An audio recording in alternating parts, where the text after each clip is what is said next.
सहनावतु सहनौ भुनक्तु सह वीर्यं करवावहै तेजस्विनावधीतमस्तु मा विद्विषावहै। ॐ शान्ति शान्ति शान्तिः। ॐ पूर्णमदः पूर्णमिदं पूर्णात् पूर्णमुदच्यते पूर्णस्य पूर्णमादाय पूर्णमेवावशिष्यते। ॐ शान्ति शान्ति शान्तिः। श्रुतिस्मृतिपुराणानाम् आलयं करुणालयं नमामि भगवत्पादं शङ्करं लोकशङ्करं शङ्कराचार्यं केशवं बादरायणं सूत्रभाष्यकृतौ वन्दे भगवन्तौ पुनः पुनः। ईश्वरो गुरुरात्मेति मूर्तिभेदविभागिने व्योमवद्व्याप्तदेहाय दक्षिणामूर्तये नमः। श्रीहरिं परमानन्दम् उपदेष्टारमीश्वरम् व्यापकं सर्वलोकानां कारणं तन्नमाम्यहम्।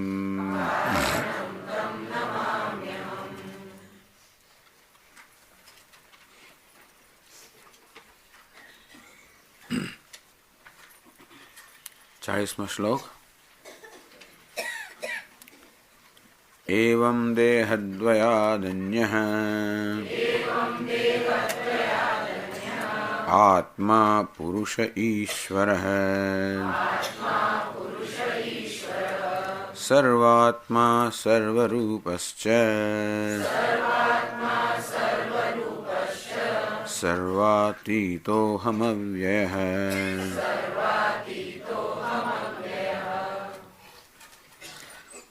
अहम हूँ देहद्वयादन्य स्थूलदेह सूक्ष्मदेह अन्यछु विलक्षण छु।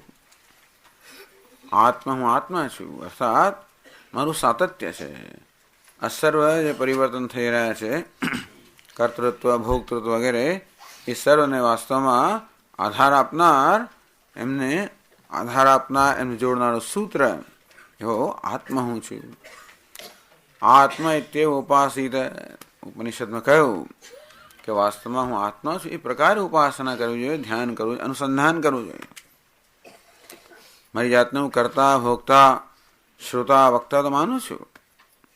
अकृष्णो ही सब तो मारू अधूरु ज्ञान छे।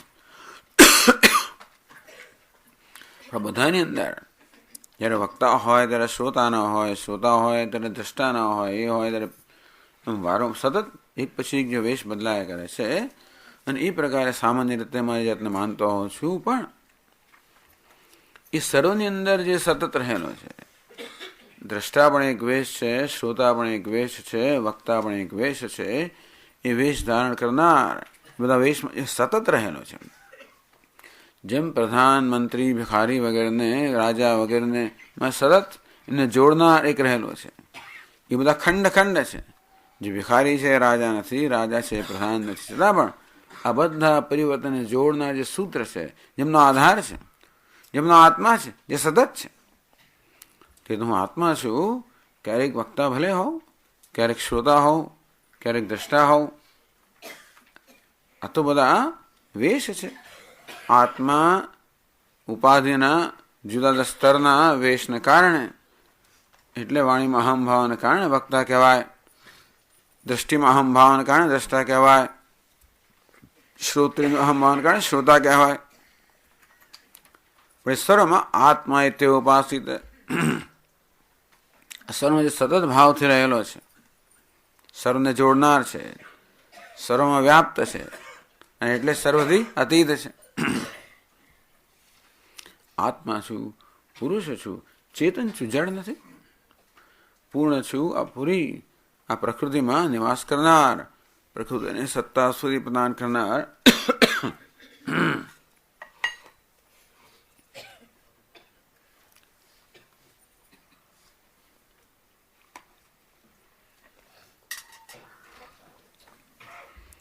તો એને સત્તા સ્ફૂર્તિ ચેતનતા પ્રદાન કરનાર એવો પુરુષ સદા ચેતન હું છું.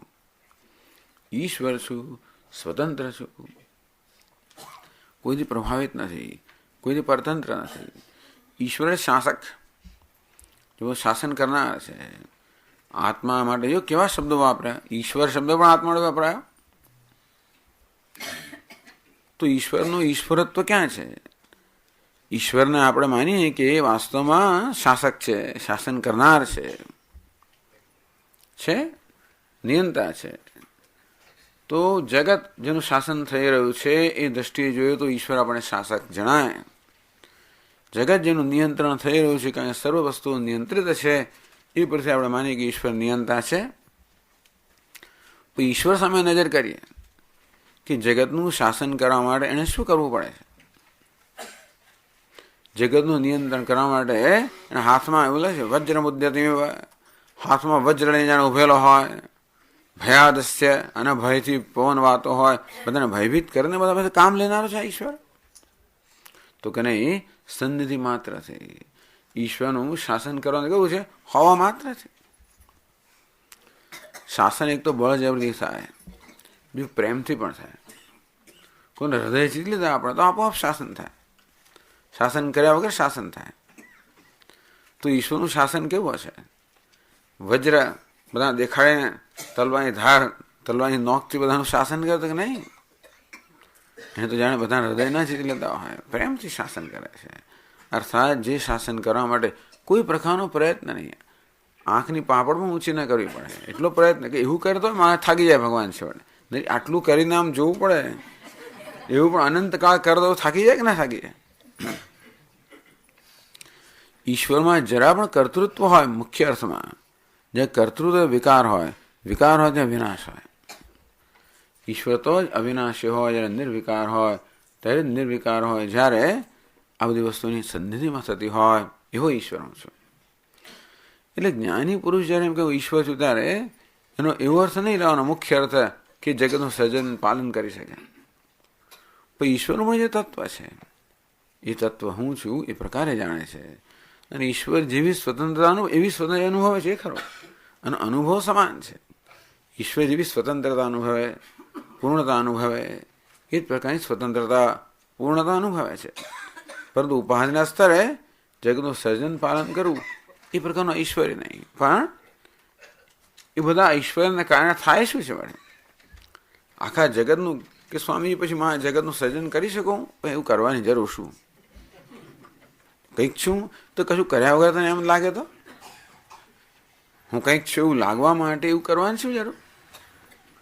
તું કશું કરું છું માટે કંઈક છું, તો જે છે નથી કંઈક છું, તો કશું કરીને હું કંઈક છું એવું સમજવાના બદલે હું પૂર્ણ છું માટે કંઈક છું એવો સંતોષ માણસ મળે ને. લોકો ખોટો સંતોષ મેળવવા જાય જગત જીવનની અંદર. આમ મારી પાસે શું છે, મેં શું કર્યું, એ બધી સંતોષ મેળવવાનો પ્રયત્ન કરે છે. વેદાંત શાસ્ત્ર કે તું જે છે એને સંતોષ મેળવી શકશે. આમ જેની પૂર્ણતા અસર પ્રગટ થયેલી છે.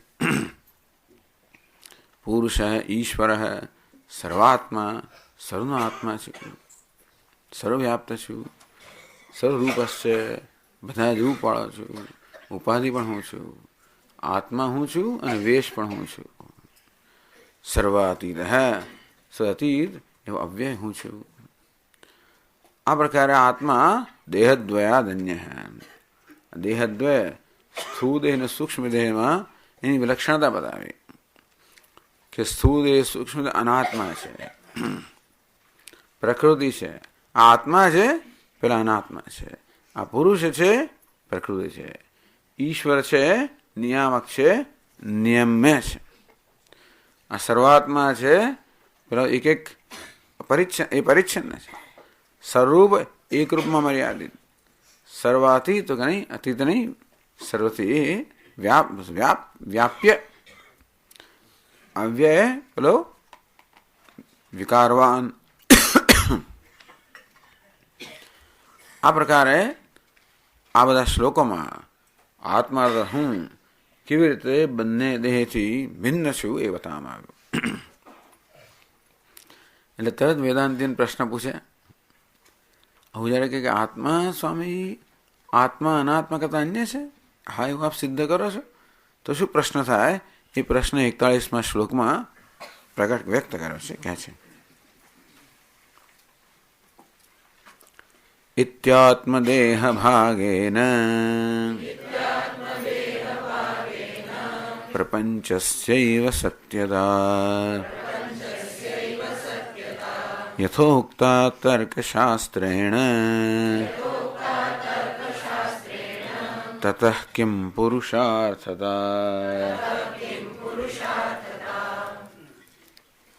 આ તો પ્રશ્ન છે. કોઈનો પ્રશ્ન હોય, પૂર્વ પક્ષીનો પ્રશ્ન હોય, વેદાંતિના બધા લોકો એના પૂર્વ પક્ષી થઈ જાય છે. બધા લોકોનો પરાક્રમ વેદાંતના સિદ્ધાંતમાં દોષ કાઢવાનો છે. ઇતિ આત્મદેહ ભાગેન અથ ઇદાનીમ આત્મન દેહદ્વયાતિરિક્ત પ્રતિપાદન અનર્થકમ.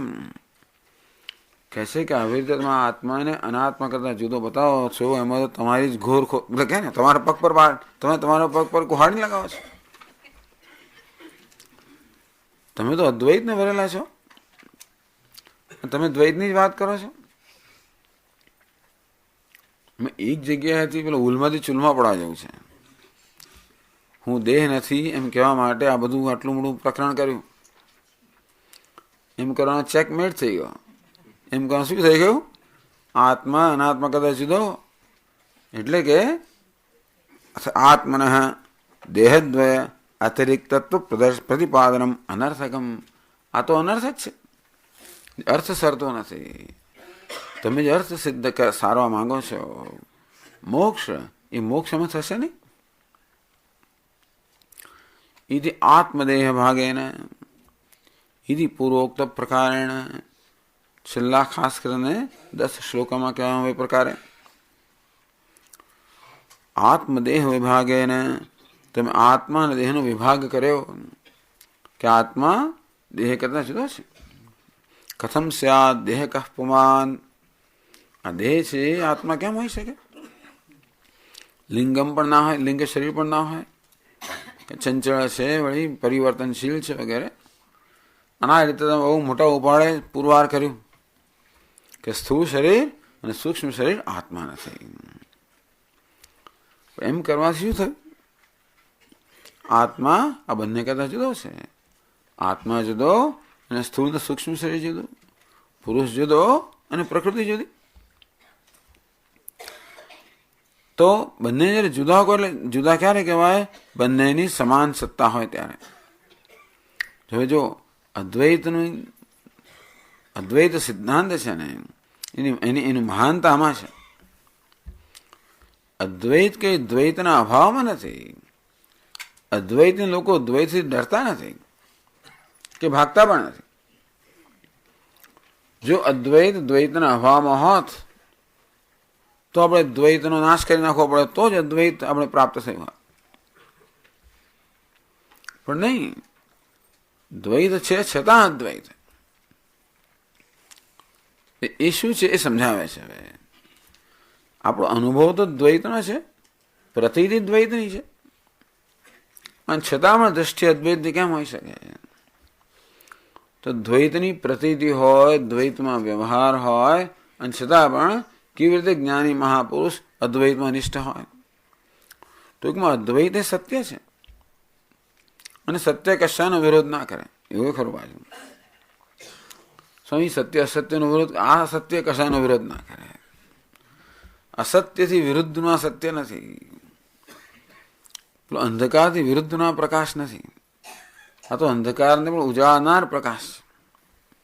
કેટલી મોટી વાત છે ને!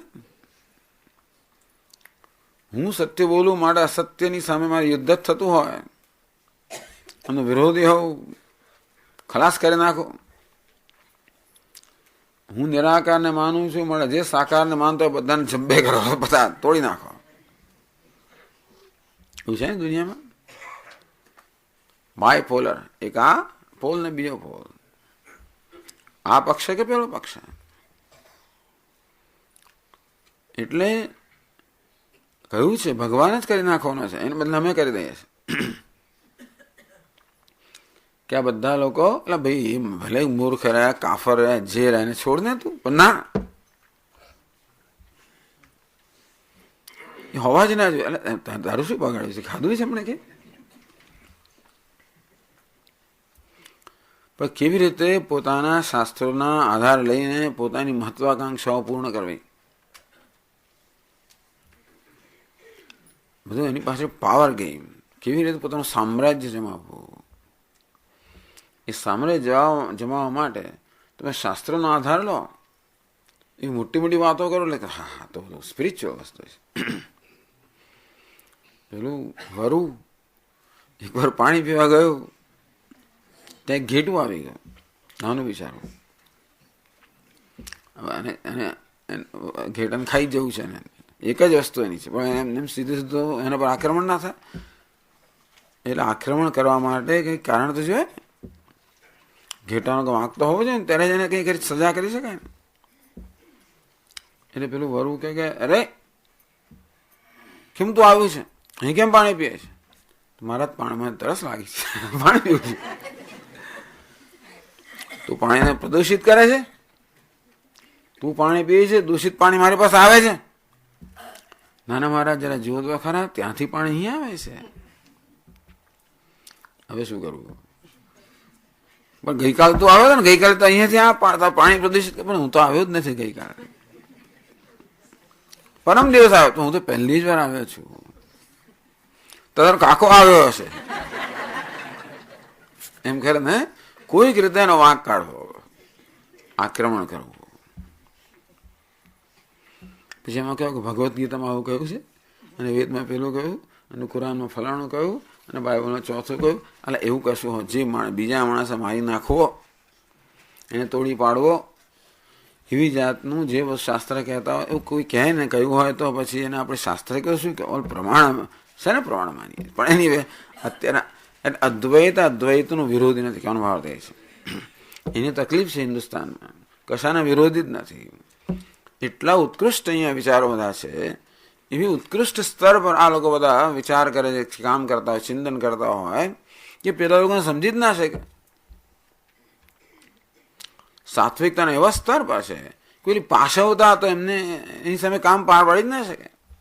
તો પાર્શ્વી પરિબળો છે, સાત્વિક પરિબળો પાર્શ્વી પરિબળો સામે ના થાય, કામ ના લાગે. એટલે ક્ષત્રિય જોઈએ આ બધાનું રક્ષણ કરવા માટે. પણ એટલે ભારતના લોકોને બધા હંમેશા મશ્કરી કરે, ઠઠ્ઠા મશ્કરી કરે, આ કરે, ઉડાવે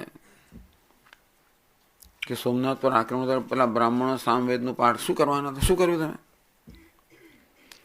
બ્રાહ્મણો 50 બ્રાહ્મણો સામવેદનો પાઠ કરે કે ભગવાન કોઈ રીતે બચાવશે.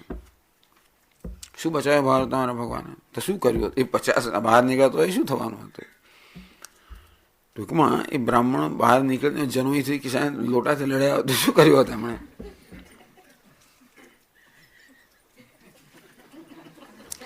બ્રાહ્મણ બીજું શું કરે? બ્રાહ્મણ જે કરી શકતો એ જ કરે ને.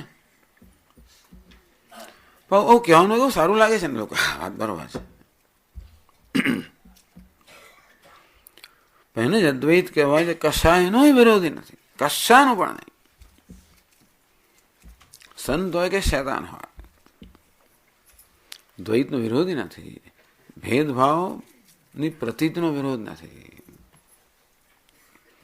પણ એટલે પ્રશ્ન એ સિદ્ધ એ બતાવવા માટે આ પ્રશ્ન કર્યો. यदि आत्मदेहभागेन प्रपंचस्यैव सत्यता उक्ता. આવી રીતે આત્મા અનાત્મા કરતા ભિન્ન છે એમ કહીને તમે જાણે કહી રહ્યા છો કે આત્માની અનાત્માની સ્વતંત્ર સત્તા છે, આત્માની સ્વતંત્ર સત્તા છે. આમ એક બીજા કદાચ જુદું છે એટલે એવું થાય ને. આ મારા કરતા છું, હું એને કરતા જુદો એમ કહું એટલે એ જુદો અને હું જુદો. હું મારા પગ પર ઉભો છું, એના પગ પર ઉભો છું. સ્વતંત્ર જાહેર કે તારા રોટલા નથી ખાતા, સીધું ખાઈ દઉં. ઘરની અંદર ચર્ચાઓ થાય ને કે તારા રોટલા ખાઈએ છીએ, સ્વતંત્ર છું. એવી રીતે દ્વૈત પણ સ્વતંત્ર હોય અને અદ્વૈત સ્વતંત્ર હોય. એ રીતે અદ્વૈત દ્વૈત કરતા જુદું હોય. ધારો કે તો તમે અદ્વૈતને ભેદભાવને અદ્વૈત જેટલી સત્યતા આપી. આ રીતે આત્માને અનાત્મા કરતા ભિન્ન પૂર્વા કરીને તમે અણજાણપણે કે વિવેક મૂર્ખતાથી આ દ્વૈતને ભેદભાવને આત્મા જેટલી સત્યતા આપી. એમ કરીને તમે આવી રીતે અદ્વૈત લોકો વેદાંત લોકો અદ્વૈતનો સ્વીકાર કરી જોયા. પ્રપંચસ્યૈવ સત્યતા ઉક્તા. જગત જુદું છે, દેહ જુદો છે, સ્થૂળ દેહ જુદો, સૂક્ષ્મ દેહ જુદો, ઘટપટ જુદા, હું જુદો. આ દૃશ્ય છે, હું દ્રષ્ટા છું. દ્રષ્ટા હંમેશા દૃશ્ય કદાચ જુદું હોય. હવે શું કહ્યું છે? ધ્યાન રાખો. દ્રષ્ટા દૃશ્ય કદાચ જુદું એવું કહ્યું છે અત્યાર સુધી. એ ધ્યાન રાખવા જેવી વસ્તુ છે. દૃશ્ય દ્રષ્ટા કદાચ જુદું નથી કહ્યું. દ્રષ્ટા દૃશ્ય કદાચ જુદું એવું કહ્યું છે. એટલું બધું કોણ સાંભળવાનું હતું? એ સાંભળીને એવું તો એટલી સમજવાનું કોણ હતું?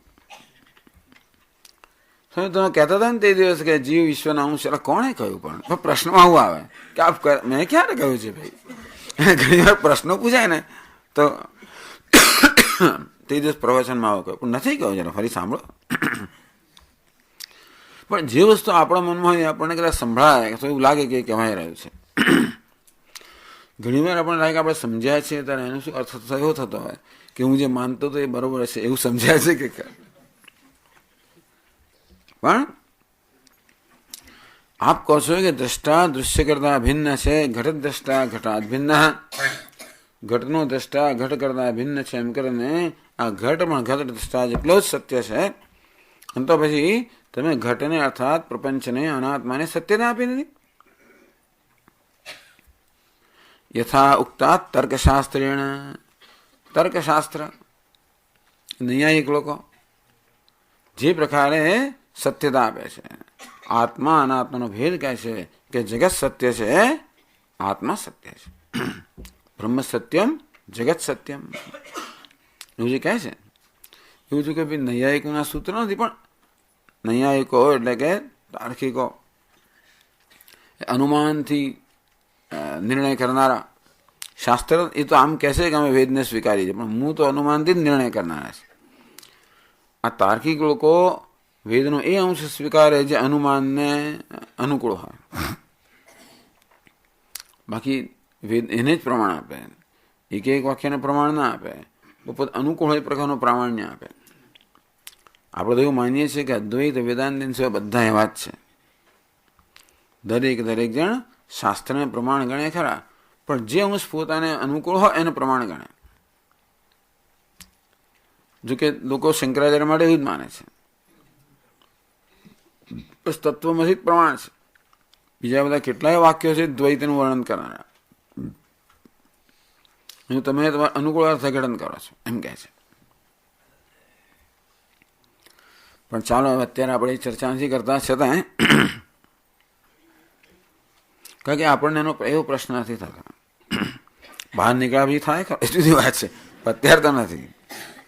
યા તર્કશાસ્ત્ર, આ તર્કશાસ્ત્ર તર્ક પર રચાયું હોય, અનુમાન પર રચાયેલું. અનુમાન પ્રત્યક્ષ પર રચાયેલું હોય. અનુમાન કોને કહેવાય? આપણે જોઈએ ધુમાડો અને અનુમાન કરીએ કે ત્યાં અગ્નિ હોવો જોઈએ, અને અનુમાન તો ધુમાડાનું આપણે પ્રત્યક્ષ જ્ઞાન થાય છે, એ બધું અગ્નિનું અનુમાન કરીએ છીએ. પણ અનુમાન પણ પ્રત્યક્ષ પર જ રચાયેલું છે. વળતો ધુમાડો ન દેખાતો કોઈ કહી ના શકે અગ્નિ ત્યાં છે. બધા બાકીના પ્રમાણો જે છે એ બધા પ્રત્યક્ષ પર જ રચાયેલા છે. પ્રત્યક્ષ શું દેખાય છે? જગત જુદી છે, હું જુદો છું, એ પ્રત્યક્ષ અનુભવ છે. એટલા જ માટે જે કે અનુમાન થતા બધા એ દ્વૈતમાં જ આધારિત છે ને.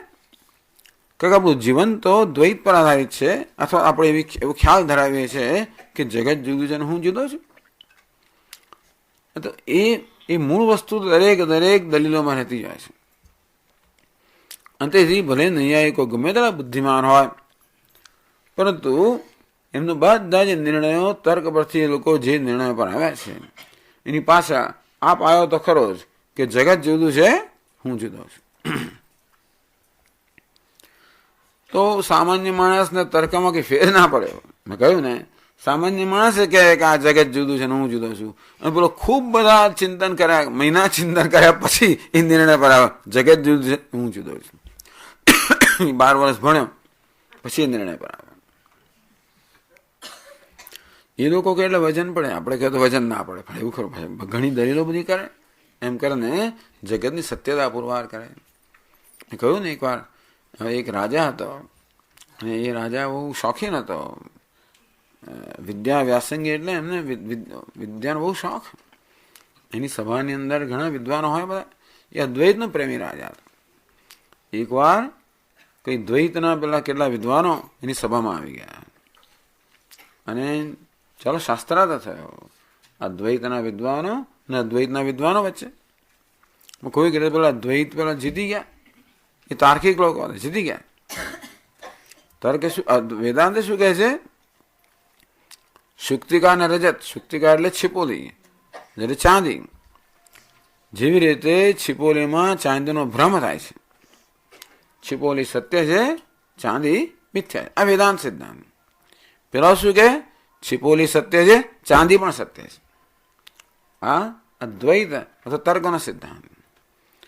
તો દલીલોની અંદર છેવટે પેલા તાર્કિકો જીતી ગયા, આ લોકો હારી ગયા. એટલે હવે આ બધા જે પંડિતો જીતી ગયા એમને ઇનામ આપવાનો સમય આવે. ચાલો ભાઈ, કઈ કદર તો કરવી જોઈએ. રાજાએ જાહેર કર્યું કે જાઓ ભાઈ, આ બધાને દરિયા કિનારે લઈ જાઓ, ત્યાં છિપોલીમાં જેટલી ચાંદી છે બધી અમને આપી દો.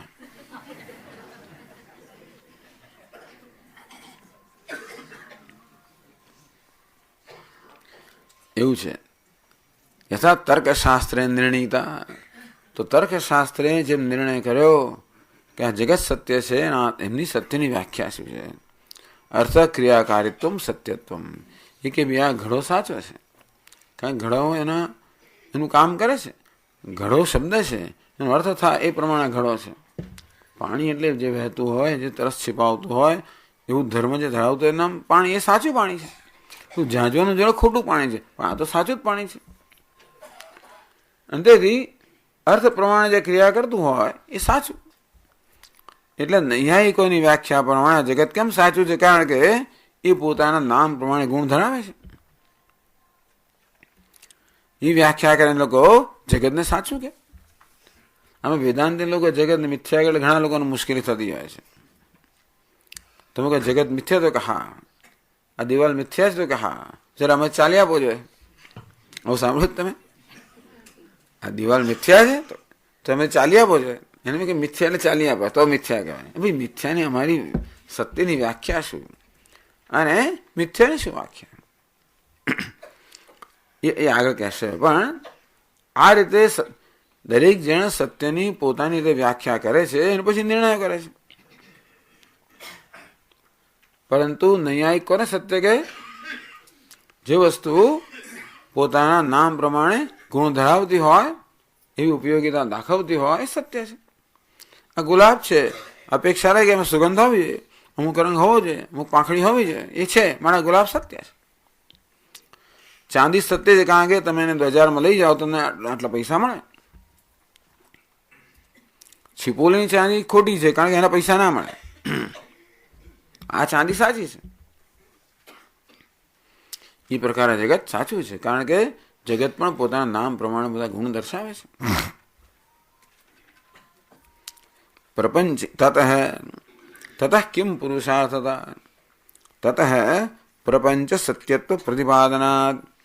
આ પ્રકારે આત્માને અનાત્મા કરતા, પ્રપંચ કરતા ભિન્ન બતાવ્યોને તમે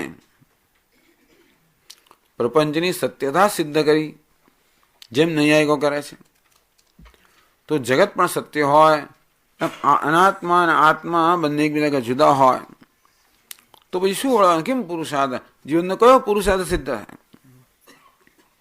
કેમ ના થાય? ભય નિવૃત્તિ અભાવ ઇત્યર્થ. તો તમારો ભય તો જવાનો જ નથી. ભલે આત્મા ભલે પૂર્ણ હોય, અનાત્મા ભલે પરિચ્છિન્ન ન હોય, ભલે તુચ્છ હોય, તો કોઈ તુચ્છ વસ્તુ પણ આપણા કદાચ જુદી રહી ગઈ હોય ને તો કોઈને કોઈ તો ડરાવે ખરી. ભલે ને પેલો મોટો હાથી હોય ના કીડીઓ હોય તોય પણ કીડીઓ પણ હાથીને હેરાન તો કરે, બીજું કઈ જુદી છે ને એટલા માટે. તે તો આત્મા ભલે ચૈતન્ય છે, પૂર્ણ છે, બધું છે, એક છે, દ્વિતીય, છતાંય જો અનાત્મા આત્મા કરતા જુદો હોય તો આટલું નાનું હોય તો પણ આને કંઈક તો અંદર એટલે દ્વિતીયાદ્વય ભયમ ભવતી દ્વૈત છે, ભેદભાવ છે, ત્યાં કંઈક ભય તો રહેવાનો છે. મેં કહ્યું ને આપણે અબજોપતિ હોઈએ, સામે પેલા ઝૂંપડપટ્ટી વાળા છે તો આપણે લાગે આ પેલું રોજ મારી સામે જીવે છે, એ નજર લાગવાની છે. એક કોળિયો અનાજ ખાઈ લે, જેની પાસે અનાજ નથી એ તો જોયું ને કે અમારો કોળિયો ગયો અંદર. દ્વિતીયાદ્વય ભયમ ભવતી કહેવાનો ભાવ એ છે કે જ્યાં સુધી જીવનમાં કશાય પ્રકારનો ભેદભાવ છે, દ્વૈતનો અર્થ હોય છે ભેદભાવ, અન્યોન્ય અભાવ, ભેદ. આપણે કહીએ ઘડો જુદો અને વસ્ત્ર જુદું, બે વચ્ચે ભેદભાવ છે. કારણ કે વસ્ત્રમાં ઘડાપણું નથી, ઘડામાં વસ્ત્રપણું નથી. જે ભેદભાવ કોને કહેવાય સમજવા જેવું છે.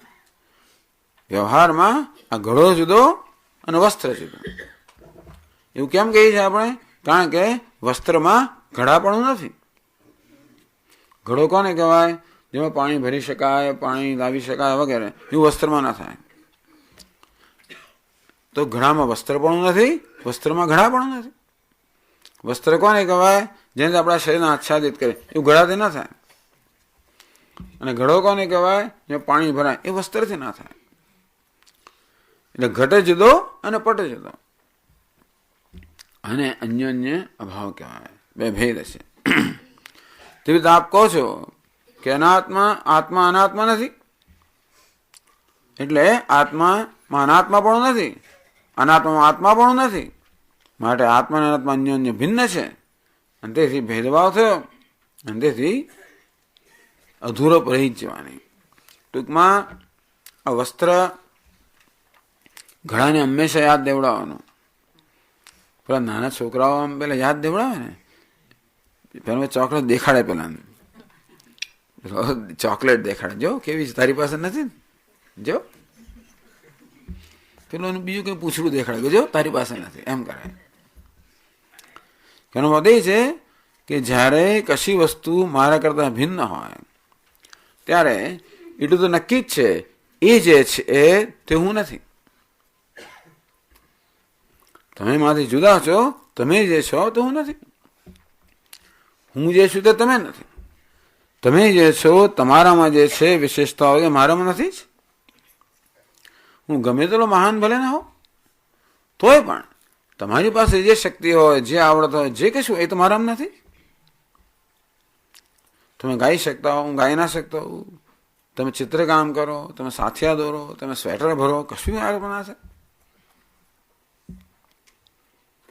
સ્વામીજી મહારાજ કહે ભલે ને અમેરિકાનો પ્રેસિડેન્ટ હોય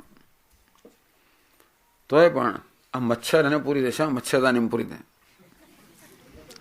એક નાનકડો મચ્છર અમેરિકાના પ્રેસિડેન્ટને મચ્છર, એ પોતે સ્વતંત્ર છે, મચ્છર એમને ઉડ્યા કરે. કારણ કે ભલે પ્રેસિડેન્ટ આટલો બધો શક્તિશાળી માણસ હોય પણ મચ્છરમાં જે એ મચ્છર નથી. માટે મચ્છરમાં જે છે એનામાં નથી. એ મચ્છર ના કરડી શકે. મચ્છર એને કરડીને એમાં ફ્લૂ કે ન્યુમોનિયા કશું કરી શકે, આ ના કરી શકે. ભલે તમે ઈરાક પર આક્રમણ કરો, ગમે તે કરો, પણ મચ્છર તમે માદો ના પાડી શકો. એવું ખરું? મચ્છર તમે માદો પાડે. અને ભેદમાં કહેવાય, ડર રહેવાનો જ આપણને. તો ઉપનિષદ દ્વિતીયાદ્વય ભયમ ભવતી. તો જુઓ દ્વૈત શું છે એ સમજવા જેવું છે. દ્વૈત એટલે ભેદભાવ. આમ જ્યારે કોઈ વસ્તુમાંથી જુદી હોય, ભિન્ન હોય, ત્યારે હંમેશા મને મારી અધૂરપ સારવાની જ છે. હું ગમે તેટલું સરસ કપડાં અને ઘરેણાં પહેરીને આવ્યો હોઉં, બીજું કશું પહેર્યું હોય તો આ ક્યાંથી લાવ્યો તરત પૂછે. આ તો ઇમિટેશન, પણ એવું દેખાય છે ને સરસ, મને લાગે એ મારી પાસે તો સારું થાય. ગમે એટલા સારા હું શૂઝ લઈ આવ્યા હોઉં, નાઈકે ગમે તે હોય, પેલો કંઈક ગામડેથી કશું લઈ આવ્યો પડશે એવું કંઈક ક્યાંથી લાવ્યા, આ શું છે? આપણને જ્યારે જે વસ્તુ આપણી પાસે નથી કે જે આપણે નથી એની પ્રતિથી માત્રથી આપણો ઉણપ જે છે ને છતી થાય છે. ત્યાં કશું છે, અહીં નથી. આ આશ્રમમાં તરત પેલા લાગે અમદાવાદમાં, જો અહીંયા આ છે ને પેલું છે ને સ્વામી પેલું ફલાણું છે ને ઢીકણું છે ને આપણે ત્યાં નથી ને તે નથી ને, તરત આપણી ઉણપ છતી થાય. એટલે આપણે કેવા લાગે, ઉણા મારા સંતુષ્ટ મને દુઃખી. આમ ભેદભાવ દુઃખી કરનારો છે. તો ભલે તમે આત્મા, તમે દેહથી અન્ય છો, આત્મા છો, પુરુષ છો, ઈશ્વર છો, સર્વાત્મા છો, સર્વરૂપ બધું છો, પણ અનાત્મા તો નથી જ ને. મળે અનાત્મામાં જે વિશેષતા છે તમારામાં નથી જ. મળે તમે એટલા અધૂરા રહી ગયા ને. અને ભેદમાં કહો, ઘડો ગમે તેલો માં તો અધૂરો તો ખરો કે વસ્ત્રનું કામ તો ન જ કરી શકે, અને વસ્ત્ર ગમે તેવું મોંઘું તો ઘડાનું કામ ન જ કરી શકે. માટે એકબીજાને મર્યાદિત કરનારા બધા એકબીજા મર્યાદિત છે, અને માટે જ્યાં મર્યાદિતતા છે, અલ્પતા છે, ઉણપ છે, અસંતોષ છે, દુઃખ છે. જો સમજો કે શા માટે વેદાંતમાં અદ્વૈત પર આટલો ભાર કેમ દે છે. જીવનમાં આપણે અદ્વૈત જોઈએ છે, માટે કોઈને દ્વૈત ક્યારેય પ્રિય હોય જ ના શકે. દ્વૈત ભેદભાવ, દ્વૈત એટલે બે નહીં પણ ભેદભાવ. હું મારા એ અરીસામાં કે સમાંતર અરીસામાં 100 પ્રતિબિંબ જોતો હોઉં તો પણ મારામાં એ જુદા ને હું જુદો એ ભાવ ન જન્મે તો વાંધો નથી. અનેકની પ્રતિથી આપણામાં દુઃખ નથી જન્માવતી, પણ એ પ્રતિથી જ્યારે ભેદની બુદ્ધિ જન્માવે તે ભેદ બુદ્ધિ દુઃખ જન્માવે છે. પેલું બાળક પ્રતિબિંબને ઓળખતું ના હોય એટલે એ અરીસામાં પ્રતિબિંબ જોઈએ તો એ રડવા માંડે, એને એમ કે બીજું કોઈક આવ્યું, મારી મમ્મીનો ખોળામાં બેસી જશે, ગમે તે થશે. કેટલાક એવા રડકડા બીજું હસવા માંડે કે ચાલો નવો મિત્ર આવ્યો, પણ છતાંય પણ પેલો ઓળખતો નહીં કે પ્રતિબિંબ મારું છે. તરત દુઃખ ઉત્પન્ન થાય, કંઈક પ્રત્યાઘાત જન્મે. હર્ષ કે શોક, રાગ કે દ્વેષ, તો બધા રાગ દ્વેષ વગેરે, હર્ષ શોક વગેરે આ બધા પ્રત્યાઘાતો શું જન્મે છે? ભેદભાવમાંથી જન્મે છે. હું જુદો અને તમે. કોઈક રીતે મારી સમક્ષ મારાથી બીજું કોઈ આવે એટલે એનામાં જે છે એ મારામાં નથી, એ પ્રકારની ઉણપ ખ્યાલ મારો જન્મ આવે છે.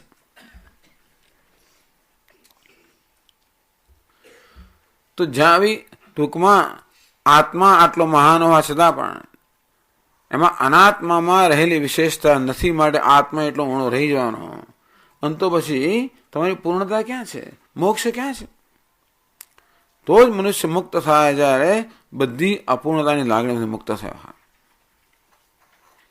અને આત્મા ગમે તેટલો મહાન હોય પણ જો અનાત્મા કરતા અલગ હોય અને અનાત્મા આત્માથી અલગ હોય, આત્મા ભલે પણ અનાત્મા આત્માથી અલગ હોય તો ક્યારે પણ આત્મા પૂર્ણતા ન હોઈ શકે.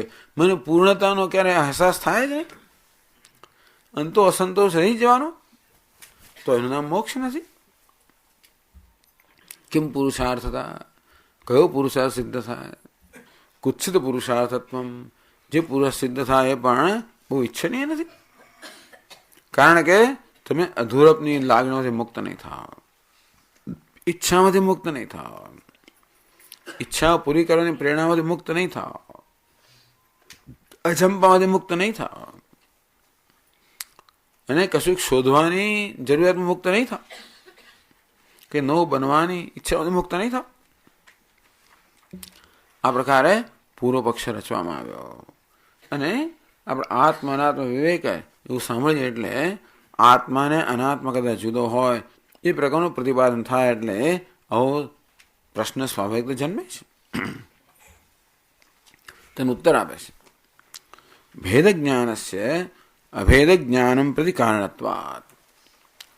તો કે એવું નથી. અમે જે ભેદનું જ્ઞાન કહ્યું કે આત્મા અનાત્મા કરતા જુદો છે.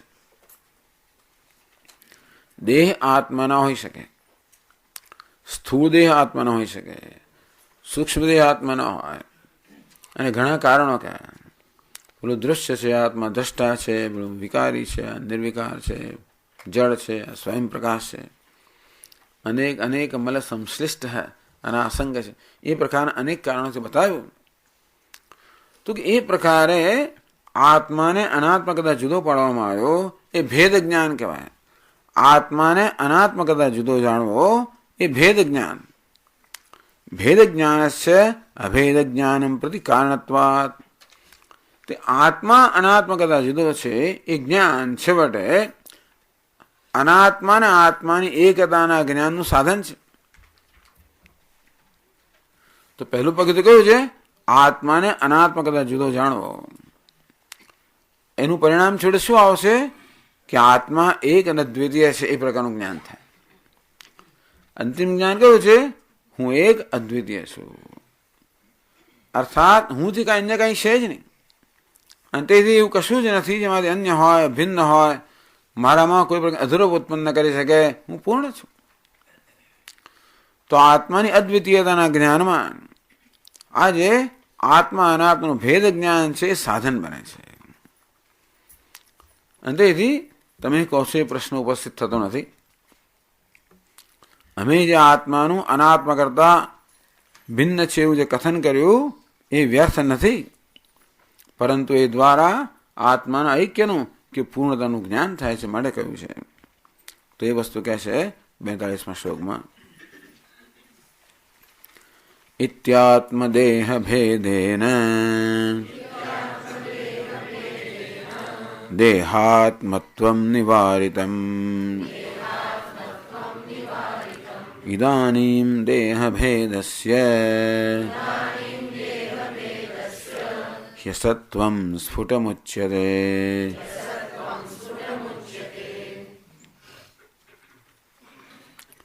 यदि आत्मदेह भेदेन, तो અમે જે આત્માનો દેહથી ભેદ કર્યો કે આત્મા દેહથી ભિન્ન છે જે મેં કહ્યું, એનાથી શું નક્કી અમે શું થયું?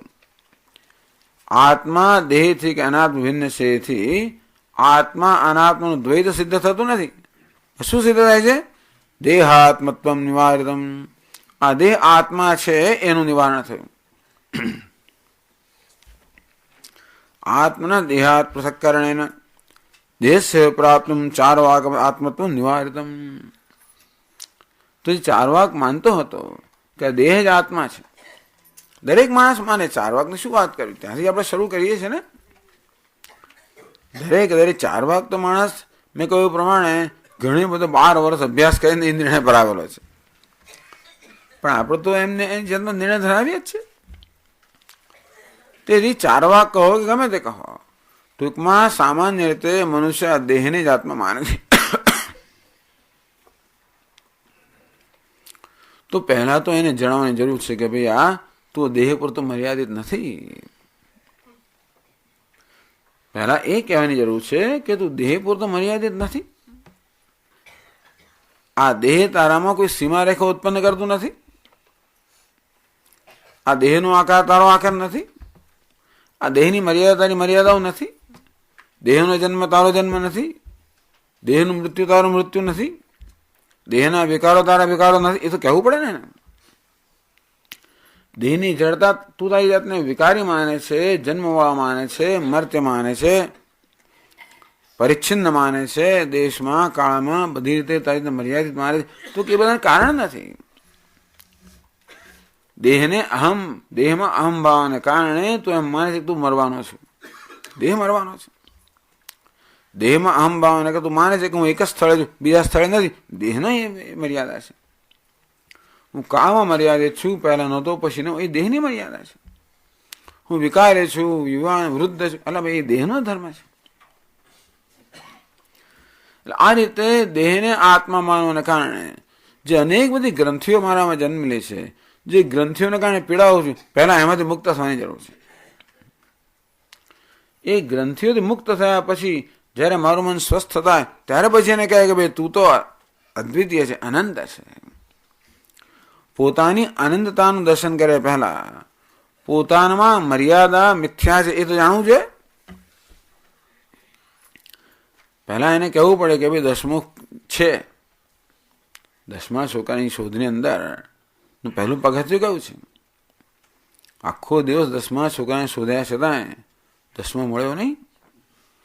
એટલે પછી બધા ઝાડ નીચે બેસીને બિચારો શું કરે? સંવાદ કે રડારોડો કે જે કરતા હોય કરે. શું કરીએ આપણે? નસીબે ત્યાંથી કંઈ એક વડીલ પસાર થતા હશે, બાળકોને રડતા જોઈએ કે કેમ રડો છે? તો પેલા એમનો જે નેતા હતો ઊભો થયો, આખી વાત કહી કે અમારો એક ખોવાઈ ગયો, નીકળ્યા ત્યારે 10 હતા, હવે 9 જ છીએ. એવું લાગે છે કે નદી પાર કરી ત્યારે નદીમાં કોઈ તણાઈ ગયો, આખો દિવસ શોધ્યો પણ જડ્યો નહીં. તો ક્યાંથી નક્કી કર્યું કે તમે 9 છો? ગણ્યા? કેવી રીતે ગણ્યા? જરા બતાવ્યું. ચાલો મિત્રો ફરી લાઈનમાં ઉભા 50-100 વાર તો ગણી ચૂક્યા હતા, તો ફરી એક વાર. પછી 1, 2, 3, 4, 5, 6, 7, 8, 9 જે 9 જ છે. ચિંતા ના કરશો બાળકો, 10મો છે. આવું કહેવાની જરૂર છે ને? એને કારણે એક શ્વાસ તો હેઠો બેસે એમનો, શોકમાંથી મુક્ત થઈ જાય કે ચાલો છે. ક્યાં છે એ બીજો પ્રશ્ન છે. પછી ફરી એને ગણવાનું કે પછી કે તું 10મો છું. પછી એને ટ્યુબલાઇટ થાય કે અરે મેં તો મને જ ગણતરીમાં નહોતું વગેરે. તેવી રીતે સૌથી પહેલા તો મનુષ્યને એ જણાવવાની જરૂર છે કે તું અલ્પ મર્યાદિત નથી, તું મર્ત્ય નથી, તું અનેકમાંનો એક નથી, તું જડ નથી, જન્મ મૃત્યુને અધીન નથી, પરીક્ષણ નથી, વિકારી નથી. આવું પહેલા કહેવાની જરૂર છે. એને કારણે આ બધા પ્રકારની ગ્રંથિઓથી મુક્ત થયો. અંતેથી એને એની અનંતતાનું અદ્વિતીયતાનું જ્ઞાન કરવા માટે પહેલા એને કહે છે કે ભાઈ તું દેહ નથી, સ્થૂળ દેહ પણ નથી, સૂક્ષ્મ દેહ પણ નથી. અર્થાત સ્થૂળ અને સૂક્ષ્મ દેહની જે મર્યાદા, તારી મર્યાદાઓ નથી. એટલે કહે છે કે ઇતિ આત્મદેહ ભેદેન દેહાત્મત્વ નિવારિતમ. તો દેહને આત્મા માનવા પણ જે ભ્રમ છે એ અમે નિવારણ કરે. પહેલા તમે માનો છો કે અમે અનાત્માની સત્યતાનું પ્રતિપાદન, એવું નથી કર્યું. અમે શું કર્યું છે?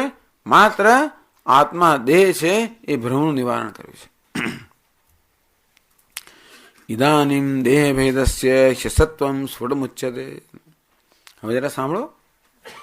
ઇદાનીમ ઉત્તર ગ્રંથેને હો પછીના ગ્રંથમાં હો પછીમાં જે કહેવાના છે દ્વારા દેહ ભેદસ્ય કે ભાઈ દેહ આત્મા કરતા ભિન્ન છે. જો આત્મા દેહ કરતા ભિન્ન છે એક વસ્તુ છે, અને દેહ આત્મા કરતા ભિન્ન છે બીજી વસ્તુ છે. વેદાંતિન શું કહે? માટી ઘડા કરતા ભિન્ન છે એમ કહે. ખરું કે નહીં? માટી ઘડા કરતા ભિન્ન ખરી કે નહીં? જો માટી અને ઘડો એક જ હોત તો માટી હંમેશા ઘડાના આકારમાં જ હોત, પણ માટી તો કોળીના આકારમાં હોઈ શકે ને. અનેક બધા આકારમાં માટી હોઈ શકે. એટલે પહેલા માટીમાંથી આ એક કોમ્પ્લેક્સ ગ્રંથિ, માટીનું આટલું જ છું, ઘડો જ છું. એટલે પેલા કદાચ જુદું ભલે નાનું રહ્યું, આ મોટું સરસ છે, આમ રૂપાળું છે, એવું નથી. અને તોય પણ આટલું નાનું હોય તો પણ કોઈ કહેતા એને ચેલેન્જ આપે જ કરે.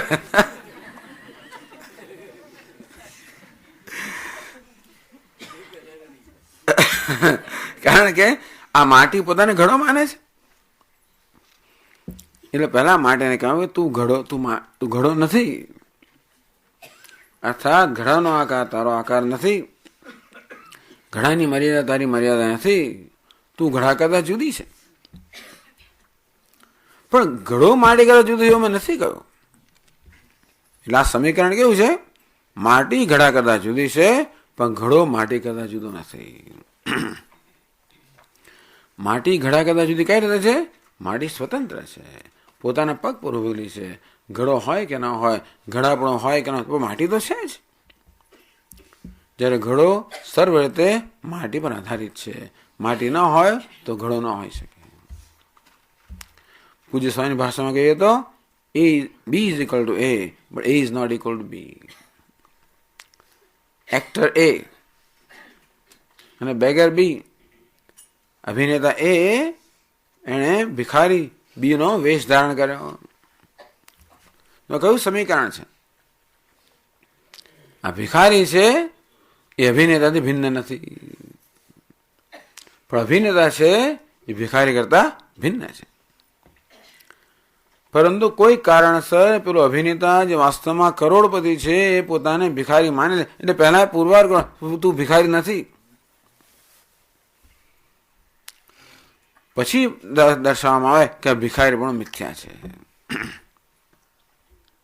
આ પ્રકારની પ્રક્રિયા છે. પહેલા એને કહેવામાં આવે કે તું ભિખારી નથી, તું કરોડપતિ છે. તું જોતો ખરો ક્યાં ચશ્મા તે પહેર્યા છે, જરા જો, આઈબ્રોઝ જો, કેટલા હજાર રૂપિયા ખર્ચીને બનાવડાવેલી છે. જ્યારે ભલે ભિખારી વેશ, આ તો બધું ખરું જ ને અંદર. જો તારા ચહેરા પર આ જો કેટલું આમચમ કરીને તે કરાવેલું. ટૂંકમાં એ કે ભિખારીમાં બધું હોય એટલે આમ કરીને દેખાડાય છે ને કે તું ભિખારી નથી. આ રીતે અભિનેતા ભિખારી કરતા જુદો છે એવું પુરવાર કરે છે કે ભિખારીના લક્ષણો જે છે તારામાં નથી ભાઈ. જ્યારે કરોડપતિના લક્ષણો તારામાં છે. કરોડપતિ કોને કહેવાય? જેના ચહેરા પર કરચલી ના હોય. કોને કહેવાય? જેની આઈબ્રોઝ કે ભ્રમરો અમુક પ્રકારના આકારવાળી હોય. કોને કહેવાય? જેનું નાક અમુક જ આકારનું હોય. કોને કહેવાય? જેના દાંત બધા સીધા આવતા હોય. આવું એને કરોડપતિ કહેવાય. તું તારા દાંત જો કેવા છે, તારી ભ્રમરો જો કેવી છે, તારા ચશ્મા કેવા છે. આ બધા કોના ચિહ્નો છે? કરોડપતિના ચિહ્નો છે. અને તેથી એને પુરવાર કર્યું કે તું ભિખારી નથી. એ રીતે ભિખારીપણાની ગ્રંથિમાંથી મુક્ત થાય ને પછી એને બતાવ્યું કે ભિખારી કોઈ વસ્તુ જ નથી. પછી બતાવે, પણ પહેલા બતાવે પેલો સમજે જ નહીં. એનામાં ભિખારીપણાનો ખ્યાલ એવો દ્રઢ થઈ ગયો છે કે ભિખારી નથી તો કોણે કહ્યું આ શું છે? ત્યારે એમ જ કહે. એ ખાલી વેશ જોઈ જોઈને જ પોતાના વિશે નિર્ણય કરે છે. એના કરતા પહેલા વેશ માટેની દ્રષ્ટિ પોતા તરફ ફેરવાની જરૂર છે કે તું વેશ ભલે રહો, પછી તારી તરફ નજર કર. આ પ્લાસ્ટિક સર્જને કેવું સરસ નાક બનાવ્યું છે. કારણ લોકો બધા નાક બધું બદલાવતા હોય છે. જાત જાતની ગ્રંથિઓ માણસો સેવે છે. બિચારો કેટલા દુઃખી છે ને. માણસ જેવું કોઈ દુઃખી નથી. બાકી ભેંસને કોઈ બ્યુટી પાર્લરમાં જવાની જરૂર નથી. એને એવો કોમ્પ્લેક્સ એવી ગ્રંથિ જ નથી કે હું રૂપાળી નથી ને ફલાણું છું ને આવું છે. એવું નથી એને કે કાળું હોય એટલે ખરાબ કહેવાય, ધોળું હોય એટલે પેલું કહેવાય. એવું કઈ ગાય મારે કે રૂપાળી હોય હું આવી છું ને એવું એની કઈ ગ્રંથિઓ નથી.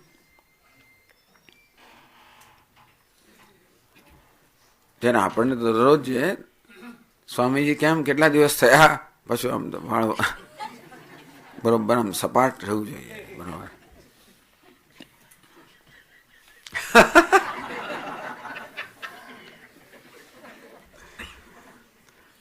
આવી બધી ગ્રંથિઓ તો કોણ પીડાય છે?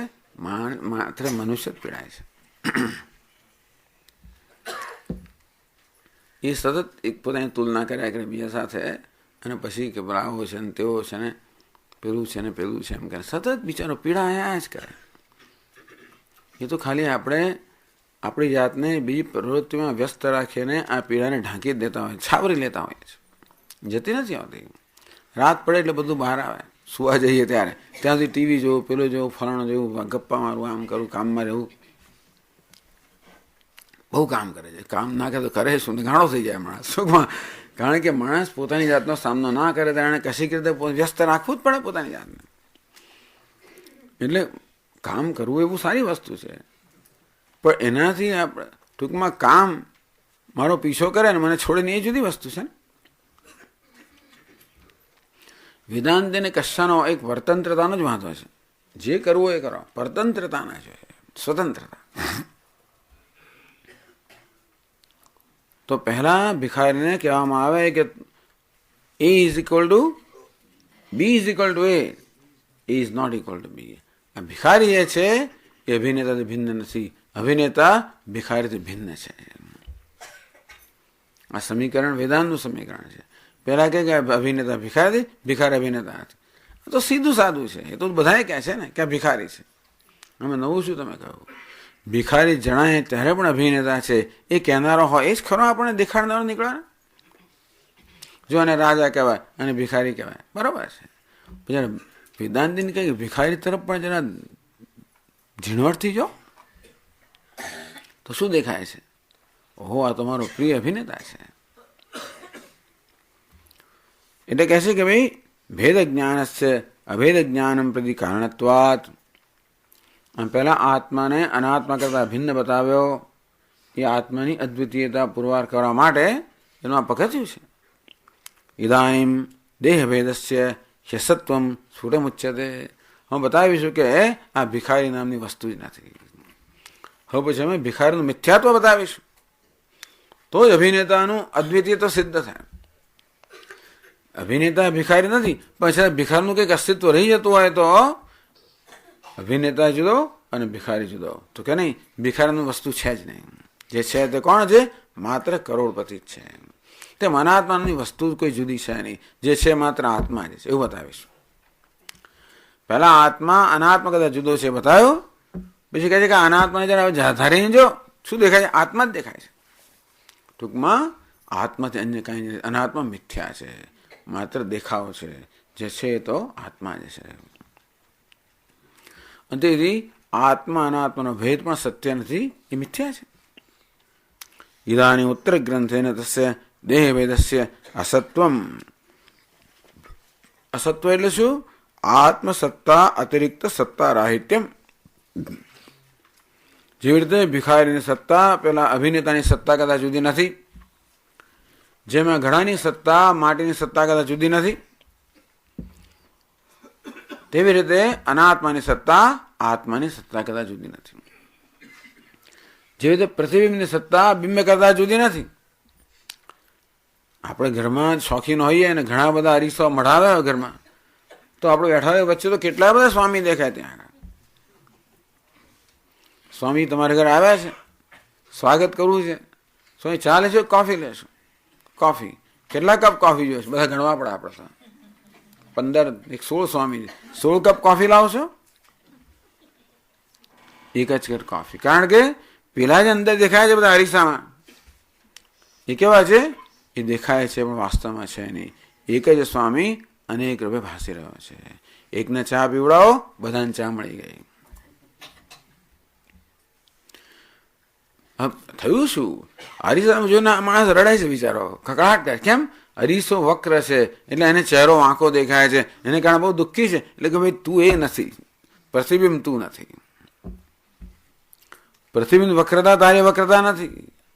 પ્રતિબિંબમાં આવું જાડું પાડું દેખાતો હોય, અંતરગોળ બહિર્ગોળ કાચ હોતા હોય, જાડ દેખાય ને આપણે, ભાઈ એ તારું નથી, તું ચિંતા ના કરીશ. હાશ, પેલો ત્યાં રહી ગયો એનું શું? તો એ છે જ નહીં ત્યાં આગળ. બીજું શું કહે? એ તો મિથ્યા છે. પહેલા પ્રતિબિંબની થી હું ભિન્ન છું એવું કહેવામાં આવ્યું, જેથી પ્રતિબિંબમાં દેખાતી વક્રતાઓ હોય કે જે વિકાર હોય, જે દૂષણો હોય, એ મારા નથી. અને તેથી એ દૂષણોને મારા માનવાને કારણે જે દુઃખ મારામાં જન્મેલું એમાંથી મુક્ત થયો. પછી કહે કે સ્વામીજી જરા જુઓ તો ખરા, અને અંદર આમ ભલે આ વાંકું ચૂકું દેખાય, પણ ચશ્મા જરા જુઓ ને કેવા, એના ચશ્મા કેવા તમારા જેવા નથી દેખાતા? એને કપડાનો રંગ કેવો છે? ભલે ને આવા આમ દેખાતો હોય એ સ્વામી, અને પેલો આમ દેખાતો હોય, પણ છતાંય પણ જો ધારીને જો તો ખબર પડે કે આ કપડું તો એનું જ લાગે છે. જો અહીં કેવી ડિઝાઇન છે, જો એમાં એ છે કે નહીં? પછી લક્ષણો બતાવે અને બતાવે કે જો એ છે ને તમારે કદાચ જુદો નથી, તમે જ દેખાઈ રહ્યા છો. પ્રતિબિંબ નામની કોઈ વસ્તુ નથી. અહીં તો એક જ તમે ડરવાની જરૂર નથી. તમને 2-6 જણ ક્યાંથી આવી ગયા, ચિંતા ના કરશો, તમે એકલા જ છો. આ પ્રક્રિયા છે. પહેલા આત્મા અનાત્મા કરતા ભિન્ન છે. બીજી પ્રક્રિયા અનાત્મા મિથ્યા છે. ઇદાનીમ દેહ ભેદસ્ય યસત્વમ સ્ફુટમુચ્યતે. હવે આ દેહનો ભેદ અર્થાત આત્મા અનાત્મા ભિન્ન છે એવું નથી. તો અનાત્માની આત્મા કરતાં ભિન્નતા ખોટી છે. અર્થાત અનાત્મા ક્યારે આત્માથી ભિન્ન નથી. આત્મા અનાત્મા કરતાં ભિન્ન છે, આત્મા અનાત્માથી ભિન્ન નથી. અભિનેતા ભિખારી કરતાં જુદો છે, ભિખારી અભિનેતા કરતાં જુદો નથી. માટી ઘડા કરતાં જુદી છે, ઘડો માટી કરતાં જુદો નથી. હું પ્રતિબિંબ કરતાં જુદો છું, પ્રતિબિંબ માથી જુદું નથી. ભલભલા લોકો ચક્કર ખાઈ છે આમાં. આ દ્વૈત ન સમજાવવાને કારણે બધા લોકો જાત જાતનું પેલાનો અંશ છે ને ફલાણો છે ને જાત જાતનું ક્યાં કરે. આવી સરળ વસ્તુ કેમ નહીં સમજાઈ હોય? આ બધા આચાર્યો પછી જે આવે એમની પહેલા હતું જ બધું. શંકરાચાર્ય મારે સ્પષ્ટ કર્યું છે. શું કારણ હશે? જે કારણ હોય ચાલો, કદાચ એ વખતના લોકોની જરૂરિયાત હશે માટે આચાર્ય એમ કર્યું હશે. પરંતુ આ બહુ સરળ છે. એક અદ્વૈત જ સરળ છે, બાકી બધું ગૂંચવાડા ભરેલું છે. એકવાર દ્વૈતને તમે સત્યતા આપો પછી તમારો સંબંધ જાત જાતના સંબંધો કરવા પડે. અંશ અંશી સંબંધ ને ભેદાભેદવાદ ને પેલો વાદ ને ચિંત્યાચિંત્યવાદ, ઘણા બધા વાદ આવે. પણ કોઈ કારણસર જગત મિથ્યા એવું વાક્ય વાંચીને કે સાંભળીને લોકોને એવું આમ એલર્જી, મિથ્યા શબ્દ એલર્જી છે, તો રિએક્શન પ્રત્યાઘાત આવે તો મિથ્યાવાદી છે. મેં મિથ્યાવાદી નથી, અમે તો અદ્વૈતવાદી છીએ. દ્વૈતને મિથ્યા કહેવાથી અદ્વૈતની પૂર્ણતા સિદ્ધ થાય છે. તો દેહ ભેદસ્ય અસત્વમ સ્ફુટમ યથા સ્યાત તથા ઉચ્યતે. હવે અમે એવી રીતે તમને કહીશું, સમજાવીશું કે જેથી આ દ્વૈતનું કે ભેદભાવનું મિથ્યાત્વ તમે સ્પષ્ટ સમજી શકશો. આ રીતે આત્માની અદ્વિતીયતા, અનંતતા, પૂર્ણતા, નિત્ય મુક્તતા તમે સમજી શકશો. એ રીતે હવે અમે પછીના ગ્રંથમાં પ્રતિપાદન કરશું. હવે અનાત્માની, જગતની, દ્વૈતની, ઉપાધિની નું મિથ્યાપણું સિદ્ધ કરશે. મિથ્યા વસ્તુ હોય તો એ સત્ય પર કશો આઘાત ના કરે. ભલે ને મારા ગમે એટલા પડછાયા દેખાતા હોય તો એ શું, અરીસામાં મારા પ્રતિબિંબ ગમે એટલા વક્ર ભલે દેખાતો હોય ને, પ્રતિબિંબ જાણતો પછી હું ડરું નહીં. આપણે પેલી અમદાવાદના બાલવાટિકામાં જઈને અરીસાનો સમય જોઈએ તો કેવા મજા કરતા હોય છે. એક સંવતામાં અમે એકદમ જાડો પાડો દેખાવાનું, બીજા હું તો તાળ જેવો દેખાવાનું હસીએ છે. કેમ હસી? જાણે છે કે મિથ્યા છે. ખરેખર એવો થઈ ગયો તો જો પછી હસવાનું ખસવું દેતો હસ, પછી હસો. પણ નહીં, બાળકો જાણે છે, બધા જાણે, બધા હસે છે. માણસ પોતાની પર હસી શકે ક્યારે? પોતાની વક્ર સાથે અંતર ઉત્પન્ન કરે તો હસી શકે.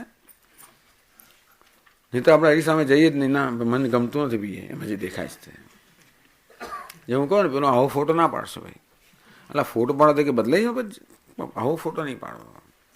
ફોટા પરથી એમ નક્કી કરો હું કેવો દેખાવ છું. આંખો ચોખ્ખો પાડશો તો મને નહીં ગમે. અવિયતને ગડબડ હોય તો શું થાય?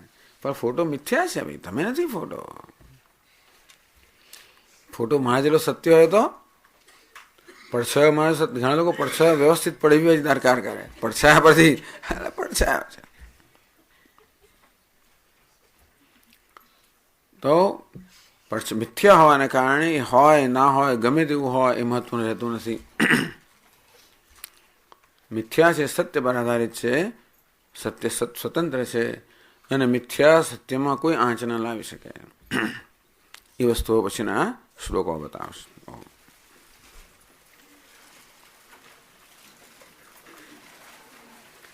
ઓમ પૂર્ણમદ પૂર્ણમિદમ પૂર્ણાત પૂર્ણમુદચ્યતે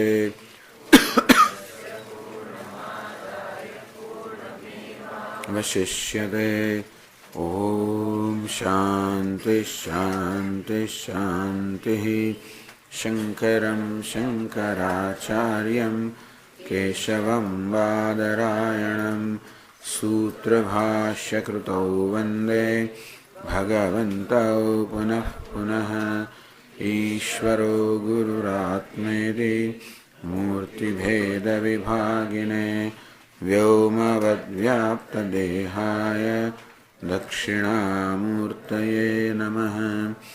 ઓમ શાંતિ શાંતિ શાંતિ. હરિ ઓમ.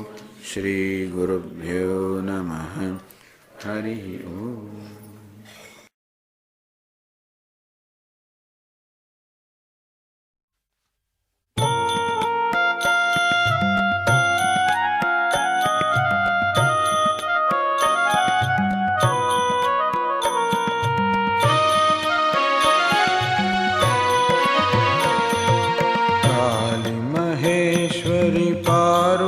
शंकर शरणं शरणं शरणं काली महेश्वरी पार्वती शंकरी शरणं शरणं शरणं काली महेश्वरी पार्वती शंकरी शरणं शरणं शरणं काली महेश्वरी पार्वती शंकरी शरणं शरणं शरणं दुर्गति नाशिनी दुर्गा जय जय दुर्गति नाशिनी दुर्गा जय जय दुर्गति नाशिनी दुर्गा जय जय दुर्गति नाशिनी दुर्गा जय जय काल विनाशिनी काली जय जय काल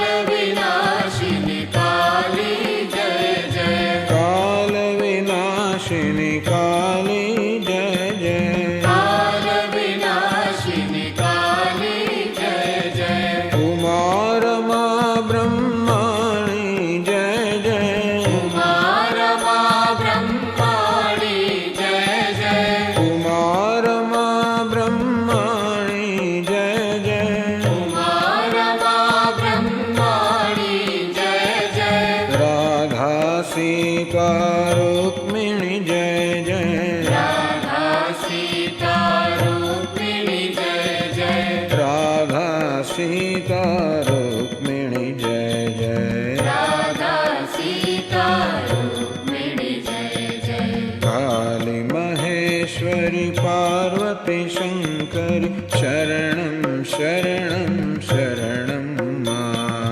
काली महेश्वरी पार्वती शंकरी शरणं शरणं शरणं दुर्गति नाशिनी दुर्गा जय जय दुर्गति नाशिनी दुर्गा जय जय काल विनाशिनी काली जय जय काल विनाशिनी काली जय जय कुमार माँ ब्रह्माणी जय जय कुमार माँ ब्रह्माणी जय जय राधा सीता रुक्मिणी जय जय राधा सीता रूपिणी जय जय राधा सीता रुक्मिणी जय जय राधा सीता रूपिणी जय जय काली महेश्वरी पार्वती शंकर शरणं शरणं शरणं काली महेश्वरी पार्वती शंकरी शरणं शरणं शरणं दुर्गति नाशिनी दुर्गा जय जय दुर्गति नाशिनी दुर्गा जय जय काल विनाशिनी काली जय जय काल विनाशिनी काली जय जय कुमार माँ ब्रह्माणी जय जय कुमार माँ ब्रह्माणी जय जय राधा सीता रुक्मिणी जय जय राधा सीता रूपिणी जय जय राधा सीता रुक्मिणी जय जय राधा सीता रूपिणी जय जय राधा सीता रुक्मिणी